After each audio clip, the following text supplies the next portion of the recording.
দুই ব্যক্তিকে আল্লাহ তাআলা জাহান্নাম থেকে উঠাবে, জাহান্নাম থেকে তুলে আনবে, তুলে আইনা মাঝখানে জান্নাত এবং জাহান্নামের মাঝখানে খালি জায়গায় রাখবে।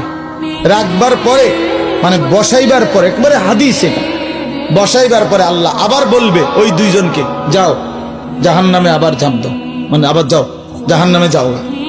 তো একজন এক দৌড়ে জাহান্নামের দিকে যাই, এই জাহান্নামে ঝাঁপ দিবে, আর আরেকজন আস্তে আস্তে হাইটা হাইটা 2 কদম হাঁটে আর পিছন দিকে আবার তাকায়, আবার 2 কদম হাঁটে পিছন দিকে তাকায়, এইভাবে একটু একটু করে হাইটা হাইটা জাহান্নামে গিয়ে পড়বে। তো আল্লাহ তাআলা আবার দুইজনকে উঠাবে, এই দুইজনকে উঠাইয়া প্রথম জনরে বলবে, তুমি এরকম দৌড় দিয়া জাহান্নামে পড়ে গেলা কেন? সে বলবে, মাওলা জীবন ভর আমি আপনার নাফরমানি করেছি, আপনার কথা মানি নাই বলেই তো আমি জাহান্নামী হয়েছি।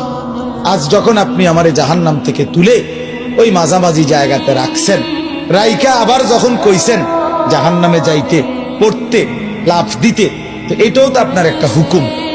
চিন্তা করছি জীবনে কোনো হুকুম না মানি নেই তো জাহান্নামী হইলাম, তা আজকে একটা হুকুম মানিয়া, এই জন্য আপনার হুকুম মানার জন্য জাহান্নামে গিয়ে লাফ দিলাম। আল্লাহ বলেন, আমিও তোকে মাফ করে দিলাম, চাহ জান্নাতে। এইবার আল্লাহ তাআলা বলবে দ্বিতীয় জনকে, তুমি এরকম করলা, তুমি কি তা পিছে পিছে কি চাইলা? তো সে বলবে, মাওলা আমি তো জাহান্নামী, আমার আযাব তো হচ্ছিলই, তো আপনি যখন আমারে জাহান্নাম থেকে তুলে এই খালি জায়গায় আইনা বসাইলেন, আমি ভাবছি আপনার মায়া লাগছে, আমারে দয়া করবেন, আমি মনে করছি আমারে মাফ করে দিছেন বা মাফ করে দিবেন, এই জন্য উঠাইয়া আনছে।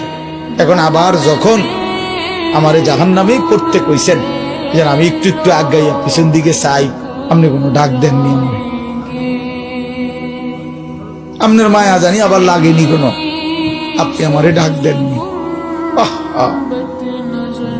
তো আল্লাহ তাআলা বলবেন, বান্দা আমি তোকেও মাফ করে দিলাম,